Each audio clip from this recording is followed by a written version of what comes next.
Olá!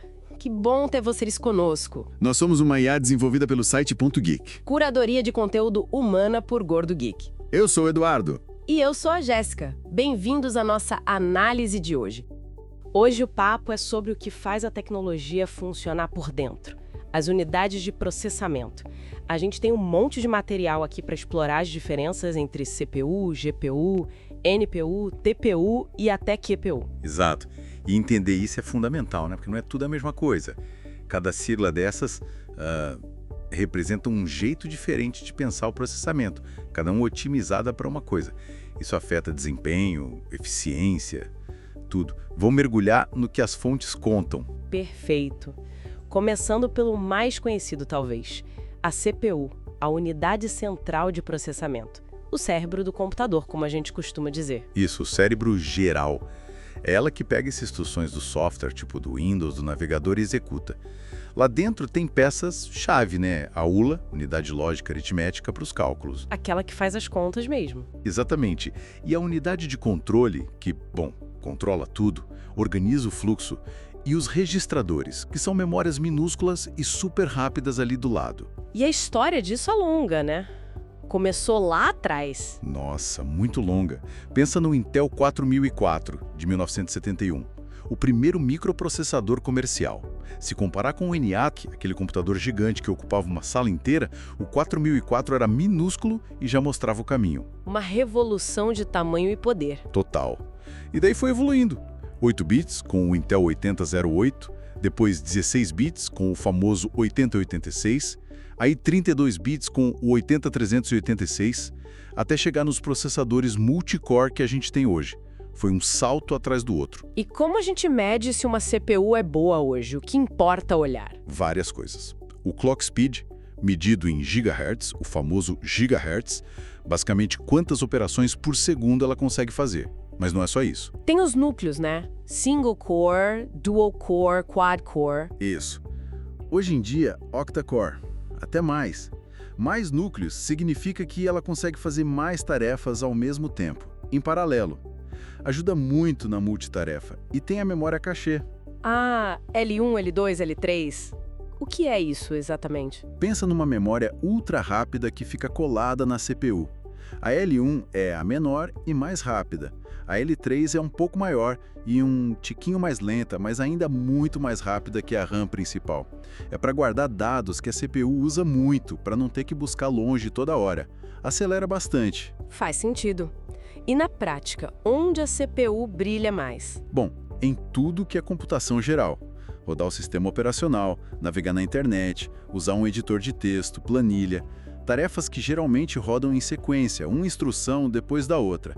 Ela também controla o sistema todo, gerencia os outros componentes. E quem manda nesse mercado hoje? Continua aquela briga Intel versus AMD? Continua e está bem acirrada. A Intel tem a linha Core i3, i5, i7 e i9, super conhecida. E a AMD veio forte com os Ryzen 5, 7 e 9. A arquitetura Zen da AMD especialmente deu um gás enorme para eles, usando processos de fabricação bem avançados, tipo 7 nanômetros, 5 nanômetros. E os preços? Como fica pro bolso do brasileiro? Aí a coisa complica um pouco, né? Depende muito do nível. Um processador de entrada, tipo um Ryzen 3 4100 ou um Core i3 mais antigo, você acha por algumas centenas de reais. Um intermediário bom, como um Ryzen 5 5600 ou um Core i5 10400, já vai para casa dos 1.000 e pouco. E os top de linha? Aí pode passar fácil de 2, 3 mil reais, dependendo do modelo e da geração. É um investimento considerável. E tem aquelas curiosidades, né? Tipo a lei de Moore. Sim. A famosa previsão do Gordon Moore, cofundador da Intel, que dizia que o número de transistores num chip dobraria a cada mais ou menos 2 anos. E por incrível que pareça, ela se manteve por décadas. Incrível! E o primeiro vírus? O Creeper, lá no começo dos anos 70. E logo depois veio o Reaper, o primeiro antivírus, feito para caçar o Creeper. E hoje a gente está falando de transistores de 5 nanômetros, até 3 nanômetros. É minúsculo. Incrível! Mas a CPU não faz tudo sozinha, né? Para gráficos e coisas mais pesadas, tem outra sigla importante: GPU. Exatamente. A GPU Graphics Processing Unit. Ela nasceu para cuidar dos gráficos, principalmente em jogos, renderizar imagens 3D complexas. Mas hoje, nossa, ela é usada para muito mais coisa. Qual a grande diferença dela para a CPU, assim, conceitualmente? O paralelismo. Enquanto a CPU tem poucos núcleos, mas muito potentes e versáteis, a GPU tem centenas, às vezes milhares de núcleos, só que mais simples. Cada um faz uma tarefa menor, mas todos trabalham ao mesmo tempo. Como um exército de formigas em vez de poucos gigantes. É uma boa analogia. E essa arquitetura, com muitos núcleos organizados em multiprocessadores, memória própria super rápida, a VRAM, e barramentos largos para comunicação, é perfeita para tarefas que podem ser divididas em muitas partes pequenas e iguais. Então, resumindo a diferença, CPU é sequencial e generalista, poucos núcleos fortes. GPU é paralela e especialista, muitos núcleos simples. Isso. A CPU é ótima para lógica complexa, tomada de decisão, tarefas sequenciais. A GPU é imbatível em cálculos matemáticos repetitivos e massivos que você pode fazer em paralelo. E as aplicações tradicionais, além dos jogos? Renderização de animações, modelagem 3D, design gráfico pesado, edição de vídeo, tudo que envolve processar muita informação visual rapidamente. Mas o grande boom recente foi na inteligência artificial, né? Sem dúvida. Acontece que o tipo de cálculo que a GPU faz muito bem, operações com matrizes e vetores, é exatamente o coração do machine learning e principalmente do deep learning. Treinar redes neurais profundas exige um poder de cálculo paralelo imenso para processar aqueles datasets gigantescos. É onde a GPU se tornou essencial. Totalmente. E tem aquela história curiosa da mineração de criptomoedas, né?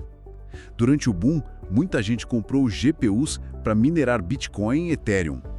Quando o mercado esfriou ou mudou, essas GPUs ficaram ociosas. E aí o pessoal redirecionou para IA. Exatamente. Muitas empresas, tipo a Hive Digital, pegaram essas GPUs usadas de mineração e montaram data centers para oferecer serviços de IA. E deu muito certo. A Hive reportou lucros de mais de 250 milhões de dólares em 2023 com isso. Outras, como a Hut 8, também diversificaram. Foi um reaproveitamento inteligente de hardware. Quem são os grandes jogadores no mercado de GPUs? Principalmente NVIDIA e AMD. A NVIDIA meio que lidera no segmento de altíssima performance, especialmente para IA e data centers, com as linhas GeForce RTX para consumidor e as placas A100, H100 para data center. A AMD compete forte, muitas vezes com melhor custo-benefício com as Radeon RX. E os preços no Brasil? Imagino que também sejam salgados. Bastante. Uma GPU de ponta, tipo uma futura RTX 5090 ou 5080, vai custar muitos milhares de reais aqui. Bem mais caro que lá fora por causa do câmbio, dos impostos altíssimos, da demanda. Tudo influencia. E além de jogos e IA, onde mais as GPUs estão aparecendo? Em aplicações emergentes, realidade virtual e aumentada, que exigem renderização em tempo real de alta qualidade. IA generativa, tipo criar imagens ou texto, simulações científicas complexas, previsão do tempo, modelagem molecular e até em edge computing, processando dados mais perto de onde são gerados. Falando em IA e especialização, aí entra a NPU, certo? Neural Processing Unit. Isso aí. Se a GPU foi uma adaptação para o poder paralelo da IA, a NPU é tipo assim, feita sob medida para isso desde o começo. É um processador dedicado exclusivamente a acelerar tarefas de redes neurais e machine learning. Outros nomes aparecem também, né? TPU, Neural Engine. Sim, cada fabricante dá um nome. A Apple chama de Neural Engine nos seus chips M1, M2, M3 e M4. A Qualcomm usa o nome NPU ou AI Engine no Snapdragon. A Intel tem o AI Boost. Mas a ideia central é a mesma, um chip específico para IA. E como ela funciona? Qual a arquitetura dela? Ela também se baseia em paralelismo com múltiplos núcleos otimizados para operações matemáticas específicas de IA, como as multiplicações de matrizes e as convoluções, que são super comuns em redes neurais. Mas o foco principal é eficiência energética. Gastar menos bateria, né? Exato. Ela é projetada para entregar uma performance muito alta nessas tarefas específicas de IA, mas consumindo muito menos energia que uma CPU ou até uma GPU faria para a mesma tarefa. Isso é crucial para dispositivos móveis, wearables. E na prática, o que ela faz? Muita coisa que a gente já usa no dia a dia, em visão computacional, para identificar objetos, rostos, padrões e imagens. Em processamento de linguagem natural, para tradução instantânea, reconhecimento de voz, legendas automáticas. No celular, então, ela deve estar em todo lugar? Com certeza. Melhora as fotos que você tira, permite o desbloqueio facial seguro, otimiza a bateria. Também é fundamental em carros autônomos para processar os dados dos sensores em tempo real. E na área de segurança, para reconhecimento facial em larga escala, ou na saúde, analisando imagens médicas. Quais as grandes vantagens de ter uma NPU dedicada? Performance e eficiência. Em tarefas de IA bem específicas, uma NPU pode ser ordens de magnitude mais rápida. Tipo, as fontes falam em até 10.000 vezes mais rápida que uma GPU para certas operações. E como eu disse, gasta muito menos energia. Além disso, ela libera a CPU e a GPU para fazerem outras coisas. E quem já está usando isso para valer? Praticamente todos os grandes fabricantes de chips. A Apple foi pioneira em integrar forte nos seus chips da linha M. O M1 já tinha, o M4 mais recente tem uma NPU ainda mais potente, com dezenas de TOPS. TOPS. O que é isso? Trillions of Operations per Second. É uma métrica para medir a capacidade de processamento de IA. Quanto mais TOPS, mais operações de IA o chip consegue fazer por segundo. O Snapdragon X da Qualcomm para notebooks promete 45 TOPS. O Snapdragon 8 Elite para celulares também tem a NPU Hexagon superpotente. A AMD e Intel também entraram na dança. Sim, a AMD com a linha Ryzen AI, que já vem com hardware dedicado e integração com frameworks populares como PyTorch e TensorFlow, e a Intel com os processadores Meteor Lake e posteriores, que tem o Intel AI Boost, usando o que eles chamam de Narrow Compute Engines. E isso está chegando só nos aparelhos caros ou já está mais acessível? Está se tornando bem mainstream. A integração em processadores de notebooks e celulares significa que mesmo aparelhos mais acessíveis, como os que usam o Snapdragon X, já vêm com essa capacidade de IA dedicada. A escalabilidade também é boa. Já vemos chips com mais de 40 TOPS chegando ao mercado de consumo. E qual o impacto disso no Edge Computing, que você mencionou? É enorme. Ter uma NPU poderosa no próprio dispositivo, no Edge, na borda da rede, permite processar dados de IA localmente, sem precisar mandar tudo para a nuvem. Isso significa menor latência, respostas mais rápidas, mais privacidade para os dados do usuário e economia de banda de internet. Faz todo sentido. Qual o futuro que você vê para as NPUs? Acho que a tendência é a integração quase universal. Elas vão estar em praticamente tudo, de smartphones e laptops a carros, eletrodomésticos, câmeras de segurança. As aplicações vão se expandir muito, com tradução simultânea mais fluida, automação residencial mais inteligente, assistentes pessoais mais capazes, e a otimização vai continuar, buscando sempre mais performance por watt. Interessante essa especialização. E aí tem o caso do Google, que foi ainda mais específico com a TPU, a Tensor Processing Unit. Sim, a TPU é um capítulo à parte. É um ASIC, Application Specific Integrated Circuit, ou seja, um chip desenhado para uma coisa: acelerar cargas de trabalho de machine learning usando o TensorFlow, que é o framework de IA do Google. Foi o Google que inventou? Foi. Eles perceberam lá por volta de 2015 e 2016 que a demanda interna por computação para IA estava explodindo nos seus serviços, tipo busca, fotos, tradutor. Usar CPUs e GPUs estavam ficando caro e ineficiente para a escala deles. Aí um time liderado pelo Jonathan Ross desenvolveu a TPU. E eles guardaram só para eles. No início, sim, foi uma vantagem competitiva. Mas depois, estrategicamente, eles decidiram disponibilizar o poder das TPUs através do Google Cloud Platform. Assim, outras empresas e pesquisadores poderiam alugar esse poder computacional. E o que tem de especial na arquitetura da TPU? Ela é otimizada para computação de baixa precisão, usando números de 8 bits em vez dos 32 ou 64 bits comuns em CPUs e GPUs para outras tarefas. Para muitas redes neurais, essa precisão menor é suficiente e permite fazer muito mais operações por segundo e gastando menos energia. Ela tem um foco altíssimo em IOPS por Joule, ou seja, operações por unidade de energia. E não tem nada para gráfico. Nada, zero. É puro cálculo tensorial. Ela não serve para rodar jogos ou editar vídeo. É feita para ficar em racks, em data centers, trabalhando pesado em IA.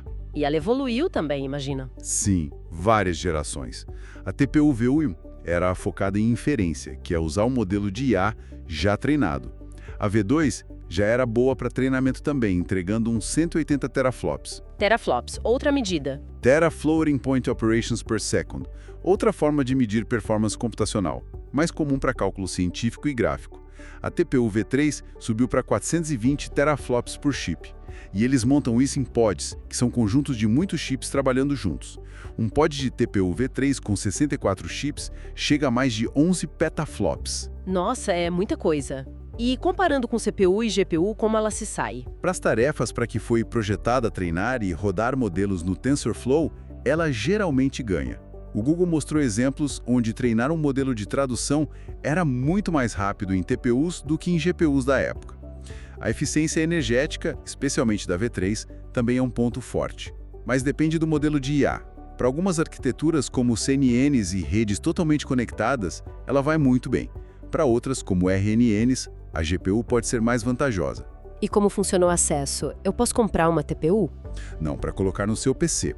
O acesso é exclusivo pela nuvem do Google, a GCP. Você paga pelo tempo de uso, tipo por hora, por núcleo de TPU. Os preços variam, mas como referência, uma TPU V2 custava uns $6,5 por hora e a V3 uns $8,5. Parece caro, mas talvez compense para quem usa muito. Exato. Para empresas com cargas de trabalho de IA muito grandes e otimizadas para TensorFlow, pode sair mais barato do que comprar e manter um monte de GPUs de data center.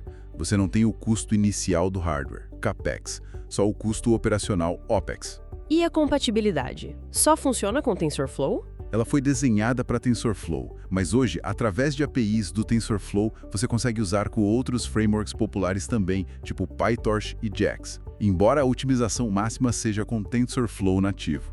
E onde o Google usa isso internamente? Em praticamente tudo que tem IA. Na busca, no Google Fotos para reconhecer pessoas e objetos, no tradutor, nas APIs de visão computacional e linguagem natural do cloud. É a espinha dorsal da IA do Google. E como ela se encaixa na infraestrutura geral? Ela é integrada com o Google Compute Engine. Então você pode criar máquinas virtuais que têm acesso a TPUs, combinando com os CPUs conforme a necessidade. Dá uma flexibilidade boa para o deployment. Então, comparando com GPU e CPU para IA, vantagens e desvantagens? Vantagem da TPU: velocidade e eficiência energética altíssimas para workloads otimizados para ela, especialmente em TensorFlow. Desvantagem: menos flexível que uma GPU, que roda qualquer tipo de código CUDA ou OpenCL e exige uma certa otimização do código para tirar o máximo proveito. Não serve para tarefas gerais como a CPU. Entendido. Bom, passamos pela CPU, GPU, NPU, TPU. Falta a mais exótica, a QPU. Ah, a QPU, Quantum Processing Unit. Aí a gente entra em outro universo, literalmente. Saímos da computação clássica baseada em bits e entramos na computação quântica baseada em qubits. Qubits? O que são exatamente? Bits clássicos só podem ser 0 ou 1. Qubits, graças às leis da mecânica quântica, podem ser 0, 1 ou uma combinação dos dois ao mesmo tempo. É o princípio da superposição.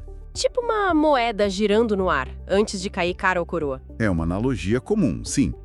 E tem mais. Qubits podem estar entrelaçados. Isso significa que o estado de um qubit está ligado ao estado de outro, não importa a distância. Se você mede um, sabe instantaneamente o estado do outro. Einstein chamou isso de ação fantasmagórica à distância. Uau! E tem a interferência quântica também, né? Sim, que permite manipular as probabilidades dos qubits darem um resultado específico. Combinando superposição, entrelaçamento e interferência, um computador quântico pode explorar um número gigantesco de possibilidades simultaneamente. E como são construídas essas QPUs? Existem várias abordagens. As mais avançadas hoje usam qubits supercondutores, que são circuitos elétricos minúsculos que precisam ser resfriados a temperaturas próximas do zero absoluto, tipo menos 273 graus Celsius. Google e IBM usam essa tecnologia. Zero absoluto? Que frio! Frio extremo. Outra abordagem usa íons aprisionados, que são átomos carregados presos por campos eletromagnéticos. Esses qubits costumam ter maior fidelidade, cometem menos erros, mas são mais difíceis de escalar para muitos qubits. E tem a Microsoft apostando nos qubits topológicos, baseados em partículas chamadas Majorana fermions, que prometem ser mais estáveis contra ruído. E já temos marcos importantes nessa área? Se alguns bem recentes. O Google anunciou um processador, o Willow, que resolveu o problema específico de física em minutos, algo que levaria bilhões, talvez septilhões de anos num supercomputador clássico. A IBM tem um roadmap ambicioso, já tem o Osprey com 433 qubits e planeja chegar a processadores com milhares de qubits lógicos, que são mais robustas a erros até 2033. Mas ainda tem muito desafio pela frente, imagino. Gigantescos. O principal é a correção de erros quânticos. Qubits são extremamente sensíveis a qualquer ruído do ambiente, vibração, calor, campos magnéticos. Isso causa erros nos cálculos. Criar sistemas que detectam e corrigem esses erros é fundamental. A IBM está trabalhando nisso, né? Com códigos QLDPC. Exato. É uma área de pesquisa intensa. Além da correção de erros, tem a estabilidade. Manter os qubits coerentes por tempo suficiente para fazer cálculos úteis. A temperatura de operação é um desafio de engenharia enorme. E a escalabilidade. Como criar sistemas com milhões de qubits estáveis? E o custo disso tudo? Altíssimo. Um sistema quântico para educação pode começar em uns $50 mil. Para pesquisa, já vai de 500 mil a 15 milhões de dólares. E sistemas industriais podem passar dos 10 milhões fácil. Por isso o acesso é majoritariamente via nuvem. Empresas como IBM, Google oferecem acesso pela nuvem? Sim. A IBM Quantum Cloud e a Google Quantum AI permitem que pesquisadores e empresas rodem algoritmos em processadores quânticos reais remotamente. É a forma de democratizar um pouco o acesso. E para que serviria todo esse poder quântico? Quais as aplicações? O potencial é enorme, mas ainda teórico em grande parte. Descoberta de novos materiais e medicamentos, simulando moléculas com precisão impossível hoje. Quebrar a criptografia atual baseada em fatoração de números grandes, o que também impulsiona a pesquisa em criptografia pós-quântica. Otimização também? Sim, problemas de otimização super complexos, tipo logística, finanças, planejamento de redes, simulação científica em física, química e até inteligência artificial quântica, explorando novos algoritmos de aprendizado. E já se fala em arquiteturas com múltiplas QPUs. Sim, a ideia é de conectar várias QPUs menores para criar um sistema maior e mais poderoso. Isso envolve desafios de paralelização, coordenação e comunicação entre elas, mas é um caminho para escalar. E como isso se integra com os computadores que a gente já tem? A visão dominante é a computação híbrida. Computadores quânticos não vão substituir os clássicos para tudo. Eles serão aceleradores para tarefas específicas. A CPU clássica vai orquestrar o processo, talvez usar GPUs para pré- ou pós-processamento ou até para ajudar na correção de erros quânticos, e a QPU entra para resolver a parte intratável classicamente. A NVIDIA, por exemplo, tem a plataforma Quantum Cloud que integra GPUs superpotentes como a GB0 com simuladores e, potencialmente, hardware quântico. Mas hoje, qual o estado real da arte? Já temos a tal supremacia quântica? O termo supremacia quântica ou vantagem quântica significa demonstrar que um computador quântico pode fazer algo, qualquer coisa, mais rápido que o melhor supercomputador clássico. Já tivemos algumas demonstrações disso, como a do Google, mas ainda não temos uma aplicação prática economicamente útil, onde o quântico comprovadamente supere o clássico. Os algoritmos quânticos práticos ainda são poucos, a infraestrutura é cara e complexa e falta mão de obra especializada. Então, o futuro é promissor, mas ainda distante. Promissor, sim. O foco agora é construir QPUs tolerantes a falhas, com correção de erros eficiente.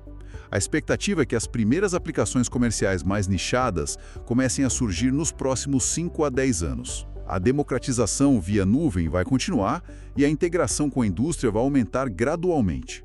Mas ainda é cedo para dizer quando teremos um computador quântico universal e amplamente utilizável. Ufa! Quanta sigla, quanta tecnologia. Recapitulando então. Temos a CPU como generalista versátil, A GPU como a mestre do paralelismo para gráficos e cada vez mais IA. a NPU como a especialista super eficiente em IA, principalmente no dispositivo, A TPU como a otimização do Google para TensorFlow na nuvem. e a QPU como a fronteira quântica, um paradigma totalmente novo para problemas específicos e complexos. Exatamente. Cada uma com sua filosofia de design. Se a gente fosse fazer uma tabela comparativa rápida, a CPU tem poucos núcleos potentes, baixo paralelismo nativo, consumo moderado, altíssima versatilidade, custo variado. A GPU, Muitos núcleos simples, altíssimo paralelismo, consumo alto, versatilidade média, ótima para cálculo paralelo, custo de médio a altíssimo. NPU, Muitos núcleos especializados, paralelismo focado em IA, consumo baixíssimo, versatilidade baixa, só IA, custo embutido no SoC. TPU, Arquitetura otimizada para tensores, paralelismo específico, consumo eficiente para sua tarefa, versatilidade baixa, TensorFlow IA, custo via nuvem pay-per-use. e a QPU, Baseado em qubits, explora paralelismo quântico, consumo complexo, inclui refrigeração criogênica, versatilidade baixíssima, algoritmos quânticos específicos, custo proibitivo, acesso via nuvem. E a adequação para cada tarefa fica clara, né? Computação geral é CPU. Jogos, gráficos, muito de IA é GPU. IA no celular, no carro, é NPU na veia. Treinamento pesado no Google Cloud, TPU. Problemas de otimização ou simulação que travam tudo, talvez QPU no futuro, em modo híbrido. Perfeito. E um fator cada vez mais crítico nessa comparação é a eficiência energética. A NPU lidera disparado para IA nesse quesito, mas as CPUs evoluíram com arquiteturas tipo Big.Little, núcleos fortes e núcleos eficientes. As GPUs melhoram a performance por watt a cada geração, e as TPUs são muito eficientes para o que fazem. É uma busca constante. E a tendência de juntar tudo isso, os SoCs? É a tendência dominante em muitos segmentos. O System on a Chip, como os da Apple M1 a M4, Qualcomm o Snapdragon, MediaTek e até os Ryzen AI da AMD, integram CPU, GPU e NPU no mesmo pacote. Isso melhora a comunicação entre eles, economiza espaço e energia. É a tal da computação heterogênea. Exato. O sistema operacional e os aplicativos aprendem a usar o melhor processador para cada tarefa. A CPU coordena, a GPU processa gráficos ou dados em paralelo, a NPU acelera a IA localmente, talvez uma TPU na nuvem faça o treinamento pesado, cada um na sua especialidade, trabalhando em conjunto. Dá para pensar em exemplos práticos para diferentes usuários. Tipo, para quem usa o computador em casa. Para uso doméstico básico, uma boa CPU com gráficos integrados que usam parte da própria CPU ou um chip gráfico simples costuma dar conta. Se a pessoa joga ou faz edições leves, aí uma GPU dedicada de entrada ou intermediária já ajuda muito. A NPU começa a aparecer nos laptops para acelerar funções de IA do sistema operacional ou aplicativos. E para quem trabalha com criação, vídeo 3D? Aí a GPU dedicada potente é essencial. Quanto mais VRAM e poder de processamento paralelo, melhor para renderizar, editar vídeos em 4K, 8K, trabalhar com modelos 3D complexos. Uma CPU forte também é importante para aguentar o tranco geral do software. A NPU pode ajudar em funções de IA dentro dos softwares de edição, como upscaling inteligente ou remoção de objetos. Pesquisadores, cientistas. Depende muito da área. Simulações podem exigir supercomputadores com muitas CPUs e GPUs de alta performance. Quem trabalha com IA vai usar muitas GPUs ou TPUs se estiver na nuvem do Google. E quem está na fronteira da física, química, materiais, pode começar a explorar o acesso a QPUs via nuvem para problemas específicos. E as grandes empresas? Data centers. Aí a escala é outra. Usam CPUs de servidor superpotentes. Muitas GPUs de data center, como as H100 da NVIDIA, para treinamento de IA em larga escala.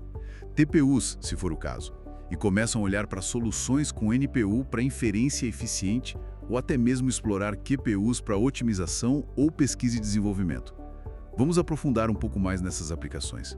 Os celulares são um exemplo perfeito dessa integração, né? Sim. Um iPhone novo tem o chip da série M ou A, com o CPU, núcleos de performance e eficiência, GPU potente e o Neural Engine, NPU, trabalhando juntos. E os Android de ponta, com o Snapdragon, por exemplo, tem a CPU Cryo, a GPU Adreno e a NPU Hexagon. Tudo no mesmo chip, orquestrando desde a interface fluida até os recursos de câmera com IA. É um microcosmo da computação heterogênea. E os carros autônomos? Como eles usam tudo isso? É um desafio enorme de processamento. Eles têm múltiplos sensores, câmeras, lidar, radar, gerando um volume absurdo de dados. Aí entra um sistema distribuído. NPUs podem fazer inferência rápida para identificar pedestres, outros carros, placas. GPUs podem processar os dados brutos dos sensores, criar um mapa 3D do ambiente, e CPUs potentes cuidam da tomada de decisão, do planejamento de rota, do controle do veículo, tudo em tempo real e com segurança crítica. Faz sentido precisar de tudo isso. E na borda, né? Edge Computing e IoT. A NPU é a estrela aí. Em cidades inteligentes, ela pode processar imagens de câmeras de segurança localmente para detectar incidentes sem sobrecarregar a rede. Na indústria 4.0, pode fazer controle de qualidade em tempo real na linha de produção, analisar dados de sensores para manutenção preditiva de máquinas, otimizar processos, tudo com baixa latência. Na saúde também deve ter muita aplicação. Com certeza. Diagnóstico por imagem. GPUs e TPUs treinam modelos para detectar anomalias em raio-x, tomografias. NPUs podem rodar esses modelos em equipamentos médicos ou até em wearables para monitoramento contínuo. Pensa num relógio inteligente que analisa seus sinais vitais com o IA para detectar arritmias usando uma NPU de baixíssimo consumo. Entretenimento e mídia, além dos jogos. Jogos e realidade virtual dependem de GPUs cada vez mais poderosas, mas as NPUs também entram, por exemplo, para fazer upscaling inteligente, DLS da NVIDIA, FSR da AMD, melhorando a imagem sem pesar tanto. Na criação de conteúdo, renderização 3D e edição de vídeo são aceleradas por GPUs, e a IA generativa, muitas vezes rodando em TPUs na nuvem, está revolucionando a criação de imagens, música, roteiros. E na pesquisa científica mais pesada? Simulações climáticas rodam em supercomputadores que combinam milhares de CPUs e GPUs. A descoberta de novos medicamentos e materiais usa GPUs, TPUs e, potencialmente, no futuro, QPUs para simular interações moleculares. É onde o poder computacional bruto faz a diferença. Até em cibersegurança. Sim. NPUs em dispositivos de borda ou em firewalls podem usar IA para detectar padrões de ataque em tempo real. GPUs em data centers analisam grandes volumes de logs para identificar ameaças. E a computação quântica, com as QPUs, ameaça a criptografia atual, mas também promete criar novas formas de comunicação segura, a criptografia quântica. Ok, falamos de tecnologia, aplicações, mas e o bolso? Como fica a questão dos custos? Não é só comprar o chip, né? De jeito nenhum. A gente tem que pensar no TCO, o custo total de propriedade. Isso inclui o custo inicial do hardware, claro, mas também da infraestrutura, energia, refrigeração, do software, da integração e os custos operacionais. Energia elétrica, que para GPUs e QPUs pode ser brutal, manutenção, atualizações, pessoal especializado para operar tudo isso. Vamos tentar quebrar por categoria. CPUs, quanto custam? Varia muito. Para consumidor, como falamos, de algumas centenas a uns R$3.000. Para servidores, os processadores Xeon da Intel ou APX da AMD podem custar muitos milhares de dólares cada um. GPUs. Para consumidor, de uns R$1.000, modelos de entrada, até mais de R$15 e R$20.000, modelos high-end. Para data center, uma NVIDIA H100 custa dezenas de milhares de dólares. Aí o custo é em dólar mesmo, né? NPUs. Elas vêm meio de brinde no chip principal. É mais ou menos isso. O custo dela é diluído no custo do SoC, o chip principal do celular ou notebook. O valor dela está no que ela agrega de funcionalidade de IA, não num preço separado. TPUs. Você disse que é por hora na nuvem. Isso, na casa de alguns dólares por hora por núcleo, dependendo da geração e do contrato com o Google Cloud. É um modelo OPEX, sem investimento inicial em hardware. E as QPUs? Aqueles valores assustadores. Sim, sistemas educacionais a partir de $50.000, pesquisa na casa de milhões e industriais acima de $10 milhões. Fora o custo de manter aquilo funcionando perto do zero absoluto. O acesso via nuvem é a única opção viável para a maioria. Com esses custos, como uma empresa avalia o retorno sobre o investimento, o ROI? Depende muito do setor. Na educação, o ROI pode ser medido em avanço de pesquisa, formação de pessoal. Para PMS, talvez uma GPU potente para design ou uma NPU num sistema de segurança inteligente traga um retorno claro em produtividade ou redução de perdas. Para grandes corporações, o investimento em data centers com GPUs, TPUs para IA pode gerar novos produtos, otimizar operações e dar uma vantagem competitiva enorme. O ROI tem que ser calculado caso a caso. E o que mais influencia esses preços, além da tecnologia em si? Muitos fatores de mercado. A demanda por jogos influencia o preço das GPUs de consumidor. A mineração de criptos já causou altas absurdas. A corrida pela IA corporativa inflaciona o preço das GPUs de data center. Questões geopolíticas, como restrições de exportação de chips, afetam a disponibilidade. A cadeia de suprimentos, né? Falta de componentes. Exato. E a própria inovação tecnológica. Quando sai um processo de fabricação novo, tipo 3nm ou 2nm, os custos de P&D são enormes e repassados. A tendência de especialização e integração em SOC também mexe com os preços. Com tanta variável, que estratégia uma pessoa ou empresa pode adotar para comprar esses processadores? Bom, primeiro avaliar a necessidade real. Precisa mesmo do top de linha? Segundo, pensar no timing. Comprar logo no lançamento é mais caro. Vale a pena esperar um pouco. Terceiro, tentar pensar no futuro, mas sem exagerar no future proofing e gastar demais. Avaliar leasing versus compra, especialmente para empresas. Considerar soluções em nuvem, cloud first, para evitar grandes investimentos iniciais. Buscar parcerias, financiamentos. Não tem fórmula mágica. Olhando para frente agora, quais as grandes tendências que as fontes apontam para, digamos, os próximos 5 a 10 anos? Parece que a gente pode dividir em fases. Agora, 2025-26, é a consolidação da IA no dispositivo. NPU se tornando onipresentes. Foco em eficiência energética, mais IA generativa rodando localmente. E depois? Entre 2027 e 2028, a maturação da computação híbrida e heterogênea. Sistemas que usam CPU, GPU, NPU de forma ainda mais otimizada e transparente para o usuário. A integração entre a borda, edge, e a nuvem ficando mais fluida. E mais para o final da década? Aí a aposta é na entrada do paradigma quântico de forma mais prática. Sistemas híbridos quântico clássicos começando a resolver problemas reais. QPUs tolerantes a falhas se tornando uma realidade. Talvez ainda em nichos, mas saindo do laboratório. E em termos de arquitetura de chip, o que vem de novo? Tem coisas bem interessantes. Processadores neuromórficos, que tentam imitar o funcionamento do cérebro humano com neurônios e sinapses. Prometem consumo ultra baixo e aprendizado contínuo. Chiplets também, né? Sim, a ideia de construir processadores grandes juntando peças menores, os chiplets. Isso dá mais flexibilidade no design, melhora o rendimento da fabricação e permite customizar mais facilmente. A Intel e a AMD já usam bastante isso. E a computação in-memory, que tenta fazer o processamento direto na memória, para eliminar o gargalo de buscar dados. E a sustentabilidade, o green computing, isso está no radar? Cada vez mais. A pegada de carbono da fabricação e do uso desses processadores é enorme. Então tem pesquisa em materiais mais sustentáveis, melhor gerenciamento do ciclo de vida do produto e principalmente arquiteturas de baixíssimo consumo. Coisas como escalonamento dinâmico de frequência e voltagem, estados de sono profundo, gerenciamento térmico avançado, tudo para reduzir o consumo de energia. A democratização da IA também parece ser uma tendência forte. Sim, com as NPUs barateando o custo de rodar IA localmente, plataformas de IA sem código, no-code AI, e modelos de linguagem menores e mais eficientes, a ideia é que mais gente possa usar e criar com IA. A Edge AI, a IA na borda, vai evoluir muito, trazendo mais privacidade, inteligência em tempo real e talvez até inteligência de enxame, Swarm Intelligence, com dispositivos colaborando. E a convergência com outras tecnologias, 5G, IoT... Total.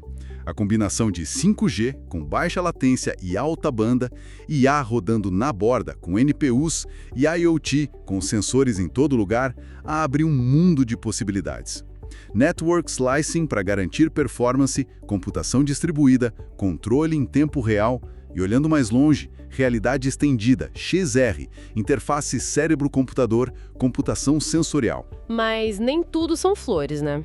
Quais os grandes desafios? Vários. O fim ou desaceleração da lei de Moore clássica é um deles. Está cada vez mais difícil e caro encolher transistores. O memory wall, o gargalo da velocidade da memória em relação ao processador. A dissipação de calor com chips cada vez mais densos. Os custos de pesquisa e desenvolvimento explodindo.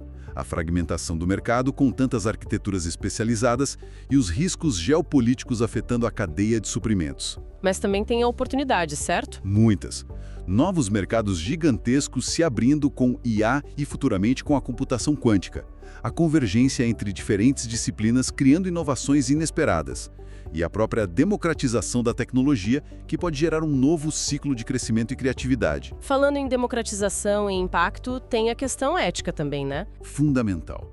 Viés algorítmico, AI bias, é um problema sério e precisa ser tratado desde o hardware e o treinamento dos modelos. A privacidade é outra preocupação enorme, especialmente com IA rodando em todo lugar. Daí a importância de NPUs que permitem processamento local. E a acessibilidade, garantir que os benefícios dessas tecnologias cheguem a todos. E o impacto no trabalho? Automação, novas habilidades. É uma transformação profunda. Muitas tarefas serão automatizadas, sim, mas novas funções vão surgir, exigindo habilidades em IA, análise de dados, computação quântica. A chave parece ser a parceria humano-IA, usando a tecnologia para aumentar nossas capacidades. Pra gente ir fechando com algumas curiosidades que as fontes trazem. Tem cada história, né? Tem sim. Comparar o ENIAC com um smartphone moderno é absurdo em termos de poder computacional. A origem da palavra bug para erro de computador, que veio de uma mariposa real presa num relé pela Grace Hopper. A lei de Moore, que, de certa forma, ainda resiste. E aquela frase famosa do Bill Gates sobre 640 kbs de memória serem suficientes. Que ele aparentemente nunca disse. É um mito. Mas mostra como a evolução foi rápida. Hoje falamos em terabytes. E os números? Densidade de transistores no Apple M4. Bilhões e bilhões num espaço minúsculo. A velocidade da luz sendo um limite físico real para a velocidade dos processadores.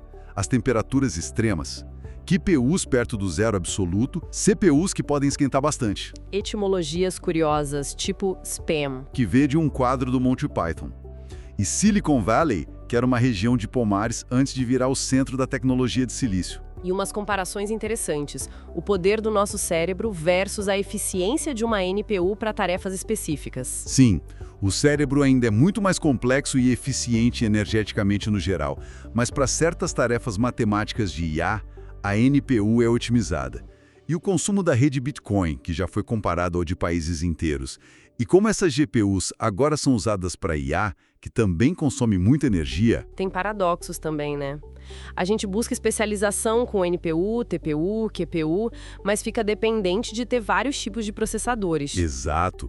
E o debate da supremacia quântica, que é uma demonstração teórica importante, mas ainda sem aplicação prática clara que justifique o nome supremacia. Fenômenos culturais como os jogos impulsionando a tecnologia de GPU por anos. Totalmente.